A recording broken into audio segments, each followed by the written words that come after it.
Justice, while his longtime personal attorney is giving an interview that some speculate means Michael Cohen might cooperate with the special counsel. And this week we're doing a checkup on Obamacare. This is Special Report.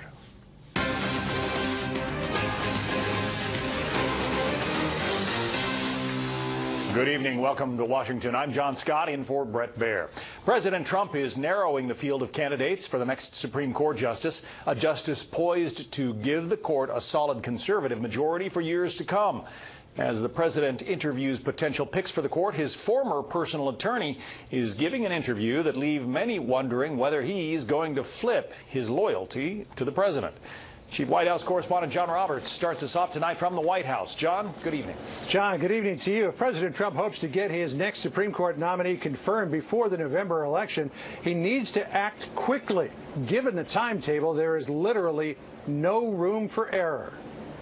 The person that is chosen will be outstanding. With his self-declared deadline to announce his pick to replace Anthony Kennedy just a week away, President Trump is moving at full speed, interviewing 4 candidates today. I'll be meeting with 2 or 3 more, and we'll make a decision. President Trump has narrowed his list of 25 judges down to around 6. The leading contenders are said to be appellate court judges Amy Coney Barrett, Brett Kavanaugh, Amul Thapar, Joan Larson, Raymond Kethledge, and Thomas Hardiman.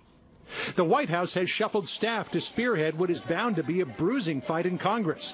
White House counsel Don McGahn will lead the selection and confirmation process. Principal Deputy Press Secretary Raj Shah will do communications, and Justin Clark of the Office of Public Liaison will do outreach to support groups. The president is optimistic he can have a nominee confirmed before the midterm break. I think it's going to go very quickly. I think we're going to have a lot of support. I think we're going to have support from Democrats. As the president steals for a Supreme Court battle, his former longtime attorney, Michael Cohen, has broken his silence in a 45-minute off-camera interview with ABC's George Stephanopoulos. Cohen, who once said he would take a bullet to protect President Trump, now seems to have backed off, telling ABC, "My wife, my daughter, and my son have my first loyalty and always will. I put family and country first." Cohen's role was much more than simply an attorney. He was President Trump's fixer, at one point making a $130,000 payment to buy Stormy Daniels' silence. When asked if the president knew about that payment, Cohen said, "I want to answer. One day I will answer, but for now I can't comment further on advice of my counsel." Speculation has swirled that Cohen may be prepared to cooperate with Robert Mueller's investigation. Cohen insists if the president's legal team comes after him, he won't sit back and take it. Cohen saying, "I will not be a punching bag as part of anyone's defense strategy. I am not a villain in any story and won't allow others to try and depict me in that way." President Trump is also weighing in on the growing drumbeat among Democrats to abolish ICE, Immigration and Customs Enforcement. The president tweeting, "The liberal left, also known as the Democrats, want to get rid of ICE, who do a fantastic job and want open borders. Crime would be rampant and uncontrollable." Congressional candidate Alexandria Ocasio-Cortez, New York Mayor Bill de Blasio, and Senators Kirsten Gillibrand and Elizabeth Warren all want to abolish ICE. We need to rebuild our immigration system from top to bottom, starting by replacing ICE. I think it's time to make it an election issue. All it's going to do is lead to massive, massive crime. That's going to be their platform. Open borders, which equals crime. I think they'll never win another election. On the Supreme Court pick, neither the White House nor the president would say whether he feels it's important to pick a judge who would overturn the abortion law, Roe versus Wade. But in past interviews, the president has said that he is picking pro-life judges and that overturning Roe may be a natural consequence of that. John? Chief White House correspondent John Roberts. Thanks. Well, Canada is answering back to the Trump administration's new taxes on steel and aluminum. At midnight Sunday, the country began imposing tariffs on $12.6 billion in U.S. goods. Among the items getting hit with higher rates, steel and iron, dishwasher detergent, ketchup, and even pizza. Mexican voters have elected a new president, one many see as an opportunity for the country to overcome corruption and reduce the deadly violence there. National correspondent William Lajeunesse is in Mexico City with a look at how the president-elect hopes to change the landscape. Fueled by anger, filled with hope, Mexican voters Sunday elected a 64-year-old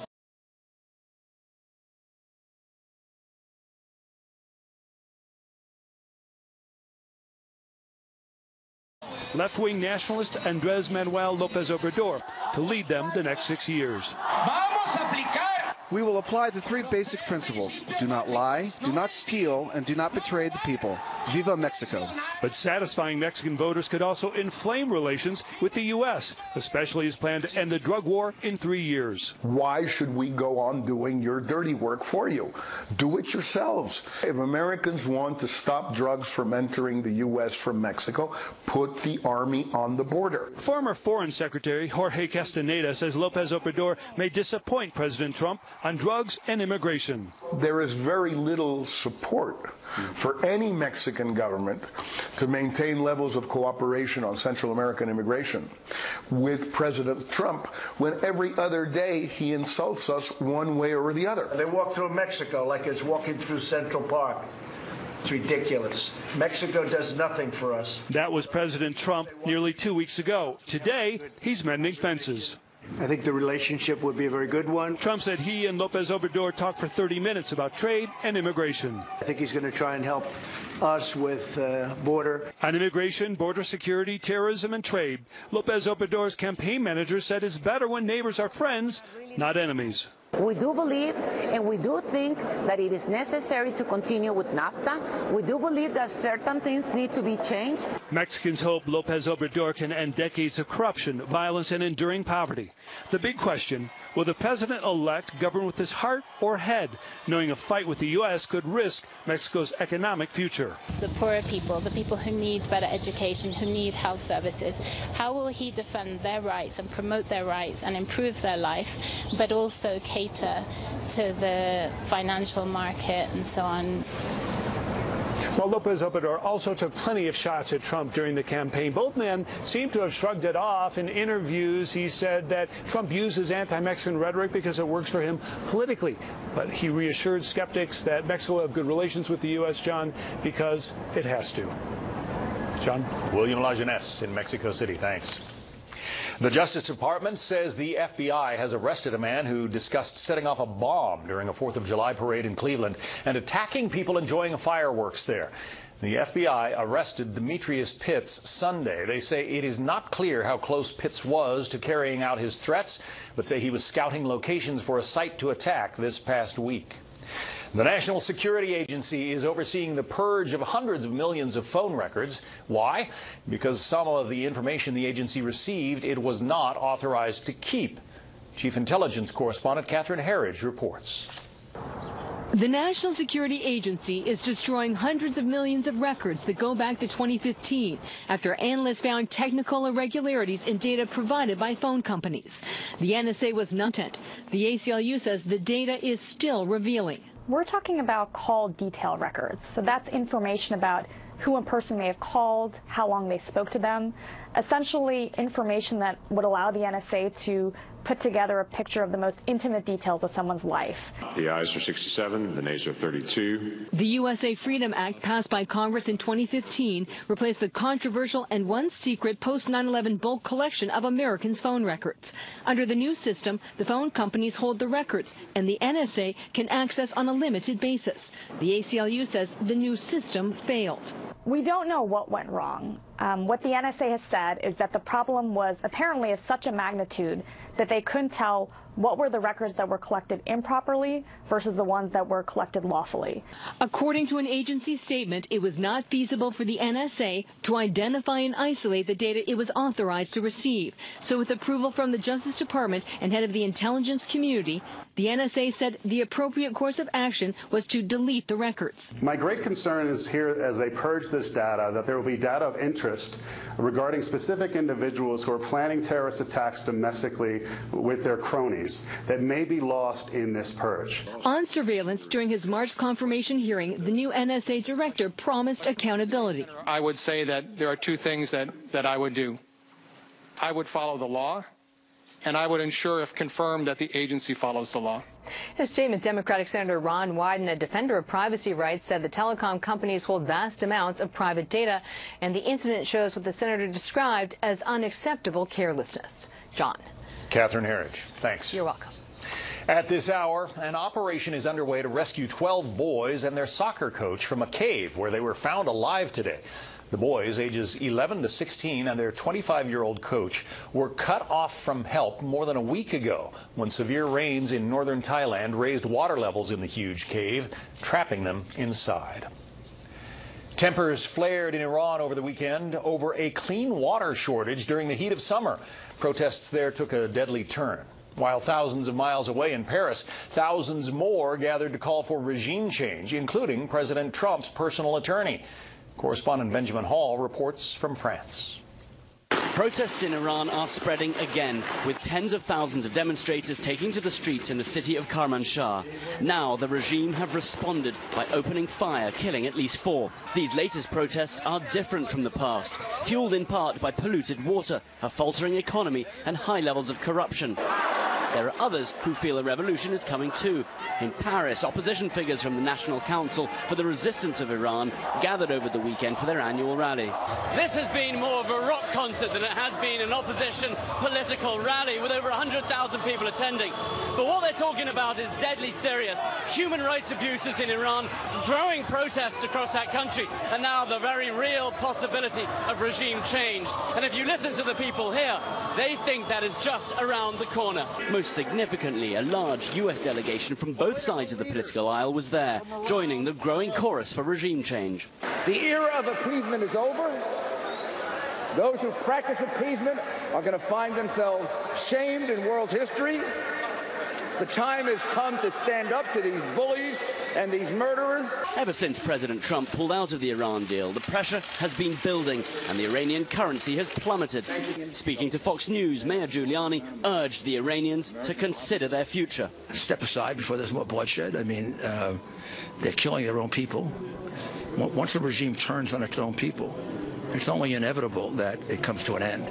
So their fate is sealed. In place is a 10-point plan for the future democratic transition of power in Iran. But there was a general agreement in the rally that military action to get there was not the solution, nor even arming the opposition.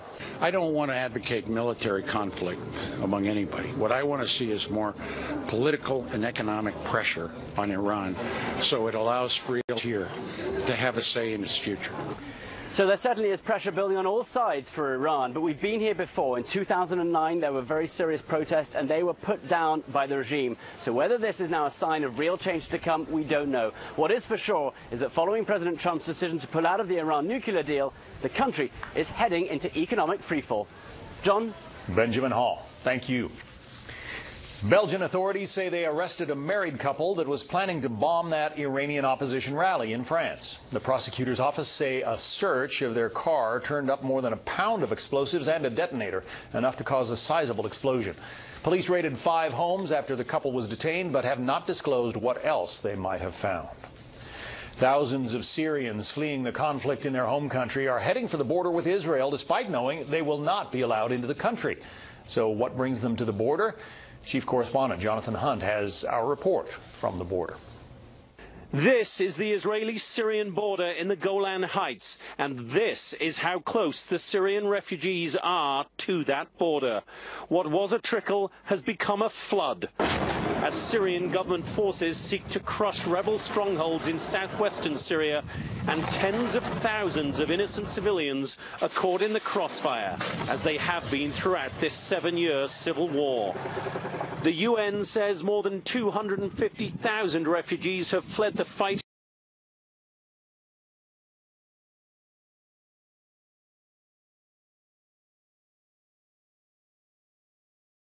around the city of Daraa just in the last few days. The majority heading toward the Jordanian border, hopeful they might eventually be allowed to cross, but thousands more heading toward Israel for a different reason.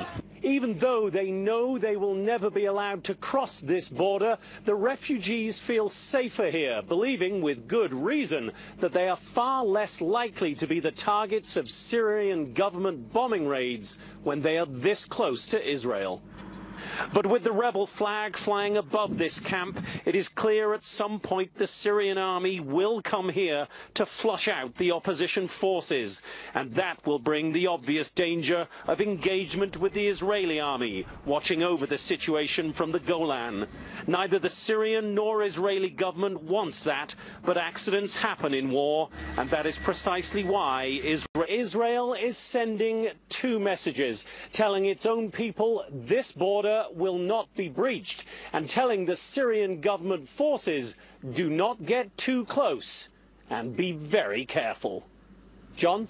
Jonathan Hunt from the Golan Heights. Thanks. Up next, what will it take to get a nominee for the Supreme Court confirmed by the U.S. Senate? First, here's what some of our Fox affiliates around the country are covering tonight. Fox 2 in San Francisco, where a nearby wildfire is threatening homes and forcing evacuations after growing dramatically overnight.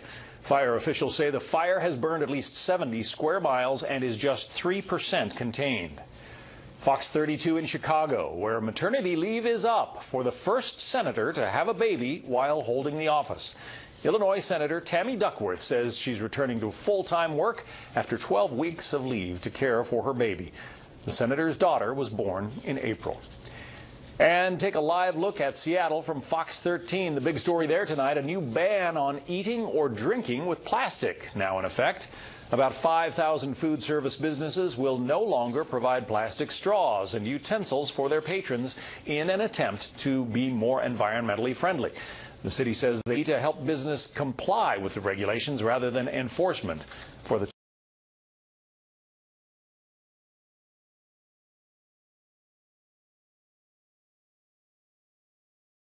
year, filling Justice Anthony Kennedy's seat on the Supreme Court. And as Chief National Correspondent Ed Henry reports, getting a nominee through could come down to a select few. The Senate, with just 100 members, is known as the world's most exclusive club. But the fate of President Trump's next Supreme Court nominee could be decided by an even more exclusive group of just 2 Republicans and 3 Democrats, with one of them, Susan Collins, already suggesting she'll oppose anyone who would vote on the high court to change existing law on abortion. A candidate for this important position who would overturn Roe v. Wade would not be acceptable to me. Then there's Republican Lisa Murkowski, who, like Collins, is pro-choice. And conservatives note she has to be handled delicately because attacks from the right are likely to backfire. She won a writing campaign, for goodness sake. So I think for that reason, the White House may realize that she may not be susceptible to the same type of political pressure that other senators could. Possible defections by Collins or Murkowski, on top of the fact that Republican John McCain has not been voting for health reasons, would force Senate Majority Leader Mitch McConnell to bring in moderate Democrats for the simple majority he needs. That's why the president last week immediately brought in the 3 Democrats who last year supported Justice Neil Gorsuch. Democrat Heidi Heitkamp, who has a tough re-election in North Dakota, in a state that the president carried by 41 points, and says he's more focused on qualifications than any one issue like abortion. Democrat Joe Donnelly is up for re-election in Vice President Mike Pence's home state of Indiana. If the president nominated Judge Amy Barrett, who like Donnelly went to the University of Notre Dame, the pressure may get intense, even though some Democrats like Kirsten Gillibrand have tried and failed to push the narrative that Gorsuch got no Democratic votes. He did not. They stood strong and they passed it with Republican votes. Oh, I thought he got 3, by the way. You might be right, Chris, but I believe this Democratic caucus will stand together. Collins says the White House's original list of 25 candidates may expand to address her concerns, though the president has to be careful about upsetting conservatives who loved that original list. John? Ed Henry. Ed, thanks. For more analysis, we turn to senior political analyst Bret Hume. Bret, it's good to have you here. Thanks, John. Nice to see you. It's fascinating to me. The man who's retiring his seat, Justice Kennedy, received 97 votes when President Reagan appointed him. Now they're counting heads in Washington to see if they can get a nominee across. That's right, and in many, many instances since at least 1987, these votes have turned out to be very close, even for supremely well-qualified nominees, at least in terms of their credentials, their temperament, and so on.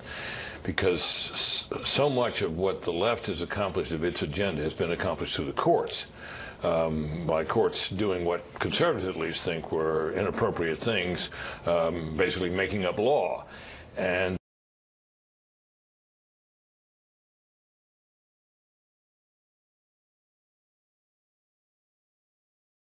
that has led to conservatives' wish for judges who will not do that, and that has led to worries about things like Roe v. Wade, which was, I think, even some of the supporters of its result, I think, was a pretty flimsy piece of legal reasoning, worrying that that could be overturned. So that's where we are in this, and this is going to be a real bloodbath. Yeah, Susan Collins, it is interesting. She's the senator who is kind of on the bubble about many of these potential nominees. She had some thoughts about that. I want to share those with viewers right now.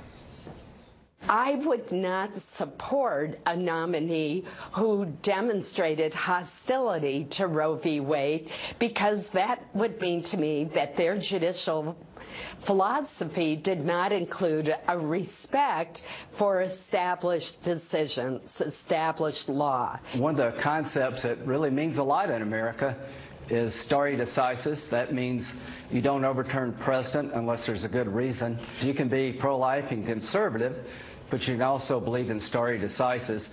So it's kind of curious there. Susan Collins says if he or she demonstrates hostility toward Roe v. Wade, that's a disqualifier. But judges aren't supposed to demonstrate anything. They're not supposed to say much about anything that might in some form come before them, and it's almost impossible to imagine any judge in this climate or any nominee in this climate going up there and suggesting hostility to any particular precedent. I think, broadly speaking, any of these nominees that are being considered would speak of a respect for precedent, and indeed judges who practice judicial restraint are always more hesitant than others to upset precedent. Now, it happens from time to time, but it's probably less likely than liberals fear about Roe versus Wade. One of the probably top two contenders, Judge Amy Barrett, 7th Court of Appeals in Chicago, taught at Notre Dame, raised Roman Catholic, has 7 children. One can probably divine how she feels about Roe v. Wade, but she also says that you have to set personal feelings aside when you're a judge. And politicians have been saying that for decades, that they're personally opposed to abortion, but they support a woman's right to choose. I don't think a woman's right to choose, because that's the core, obviously, of Roe versus Wade. I would say this. I noticed there was discussion about the possibility if you lost Collins and you lost Murkowski, you'd be down below your majority, and maybe you could pick up some Democratic votes. If Collins and Murkowski go against this nominee, it's hard for me to believe they're going to pick up any Democrats.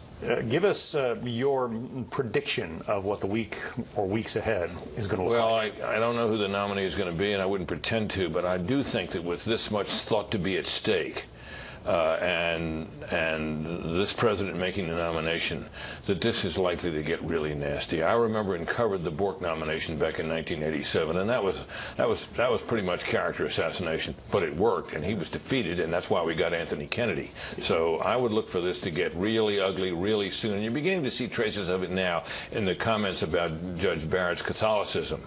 The effort will be made, as it was with Bork, to portray her as some kind of a sort of a weirdo, and the hopes that that will stick. If it starts to stick, believe me, Republicans may whoop you. Thank you. Up next, a new kind of gold rush out west. First, beyond our borders tonight, President Trump's national security advisor promises the U.S. has a plan that would lead to the dismantling of North Korea's nuclear weapons and ballistic missile programs in a year. John Bolton said Sunday it is to North Korea's advantage to dismantle quickly in order to see the elimination of sanctions. Bolton's remarks come after U.S. intelligence reported signs that Pyongyang does not intend to fully give up its arsenal. Israel's prime minister is coming to his wife's defense ahead of her trial this month for misusing public funds. Benjamin Netanyahu called his wife Sarah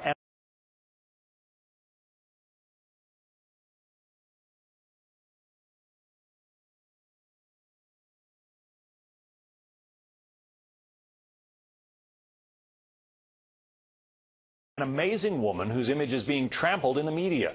In recent days, leaked transcripts of Sarah from police investigations show her complaining about the quality of food served at the Prime Minister's residence and using expletives to describe the scene. Land a helicopter in a French prison yard and pull a notorious criminal to freedom. Nearly 3,000 officers are now searching for Redouane Faïd after his great escape on Sunday. This is the second breakout for the career criminal in the past 5 years. Just some of the other stories beyond our borders tonight. We'll be right back. There's a new kind of gold rush happening out west, one that could provide the parched region with some life-sustaining riches. Correspondent Alicia Acuna reports from Denver. Water from a gold mine may not sound like something you'd want to drink, but with new water supplies in the West so scarce, one Colorado city is ready to pay millions of dollars to do just that. They can be a very significant source of water. Mines have very large land footprints. Joe Harrington is president of Mine Water, which owns the London Mine in central Colorado. The mine has been naturally collecting snowmelt near the Continental Divide for decades. An estimated 32 billion gallons is held in the underground basin. Harrington figured out a way to harness the water and clean it up. This is rare in that it was in violation and bankrupt and had no way to clean it up. And so we're actually using the water supply. New wells drain the water out of the mine's workings. They liken it to putting in drinking straws to pull clean water out. Essentially what we're going to do is redo how the water comes out of the mine, and so redo the plumbing interior to the mine to move the water supply away from the minerals that are introducing the contamination. The city of Aurora has inked a deal worth more than $34 million in order to meet projected growth. A win-win, a win for the environment, a win for a municipality.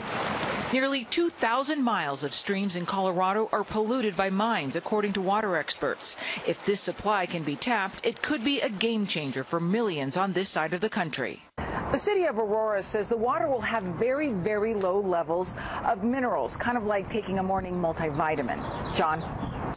Alicia Acuna, thanks. Well, the Dow jumped 36 today. The S&P 500 gained 8. NASDAQ finished the day ahead, 57. Green arrows on Wall Street. Nearly 500,000 people on Medicaid in the state of Kentucky are losing dental and vision coverage. Republican Governor Matt Bevin's administration is making the cuts after a judge rejected the governor's plan to overhaul Medicaid. His administration calls it a, quote, unfortunate consequence to the ruling.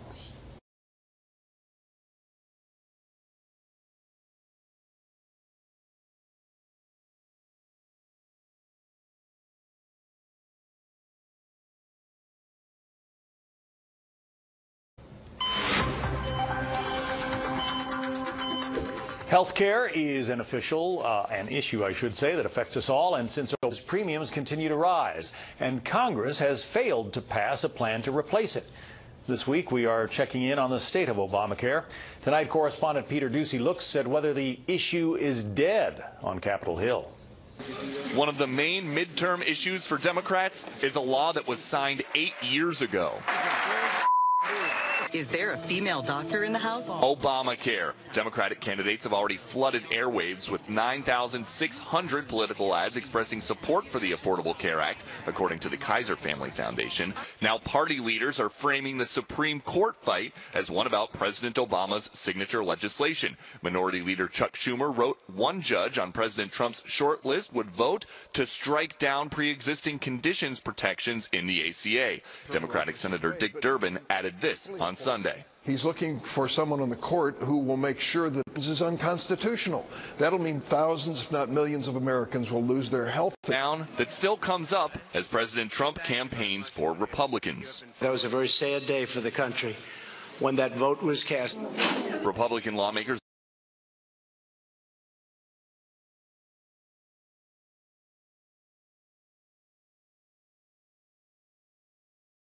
don't think their health care efforts have been totally fruitless. We eliminated the individual mandate that said people had to buy government-approved insurance. And for a lot of people, that meant much more freedom and flexibility in their lives. That was part of the tax bill. But in a sense, it blew a big hole in Obamacare. Prices for many voters are set to spike just before the midterms when premiums increase. we're going to get another round right before the election, which is something Republicans are nervous about. But since the beginning, the premiums in the individual market have doubled and tripled in most places. The last few cycles, Republicans have had success with their pledge to repeal and replace Obamacare. So now Democrats are hoping to find luck with their pledge to protect Obamacare. And liberal groups are betting millions of dollars that that's their ticket to winning back the House and the Senate. Former fixer be fixing to... Of our great Supreme Court. They are outstanding people. They are really incredible people in so many different ways. Very interesting, though, was my 4 meetings. I'll be meeting with 2 or 3 more, and we'll make a decision on the United States Supreme Court, the new justice. I think the person that is chosen will be outstanding. And to buttress his point, the president sent out this tweet to his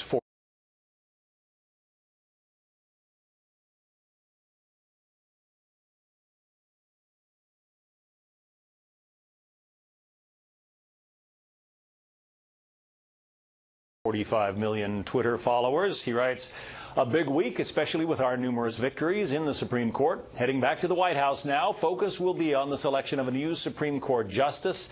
Exciting times for our country. Economy may be stronger than it has ever been. We were just, well, let's bring in our ahead of myself bringing you in before actually introducing you.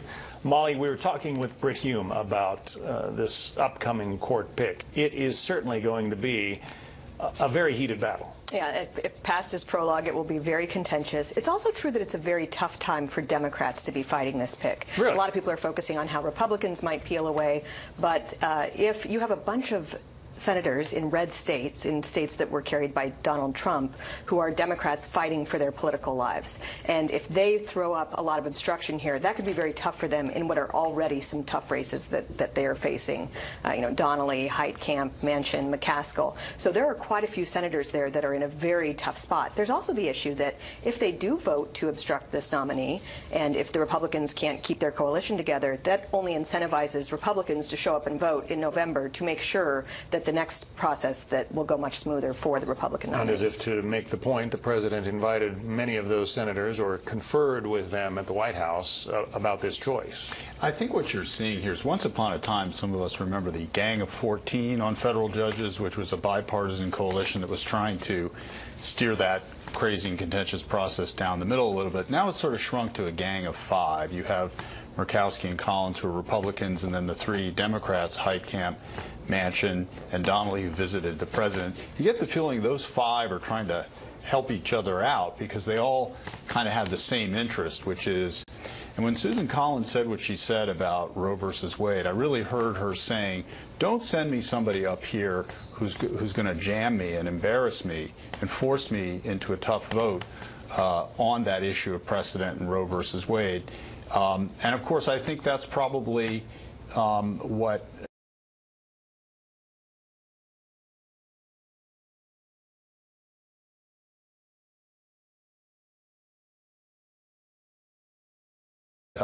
Senator McConnell would prefer too, to just do this on the basis of Republican votes. We'll see what the White House, what kind of response she's going to get out of the White House on that. But for instance, a couple of the names that are considered frontrunners on the president's list this time around were also on the list when he nominated and successfully placed Neil Gorsuch on the bench. And one of the opportunities the president has here is that this is both the best way that he can unify the Republican Party around him as the appointment of well-regarded justices. And Neil Gorsuch, obviously very much respected really across the judicial spectrum, including by liberals who oppose him on certain issues. And I think you see as well the president trying to take that narrative forward with these selectees who, again, are respected, and to try and push Democrats into that position of do they challenge him and risk their own position in those Senate seats, or, and this is where Trump has the opportunity, or do they vote with him and then put themselves into, it goes into the feuding inside the Democratic Party. And we see, obviously, with Cortez Ocasio, right, the new wave of Democrats who want to lead. Well, and you echo something that the president himself said. We're about to play that sound. He's looking out there at the political landscape, and, despite his poll numbers, he thinks he's in a very good place. Listen to what he told Maria Bartiromo. Between Maxine Waters and Nancy Pelosi and getting rid of ICE and having open borders, and the biggest thing, you have open borders, all it's going to do is lead to massive, massive crime. That's going to be their platform. Open borders, which equals crime. I think they'll never win another election, so I'm actually quite happy about it. Do you share the president's belief on that, Molly? No, you should never predict too far out in advance. But you have a problem again with the Democratic Party. A lot of people have invested in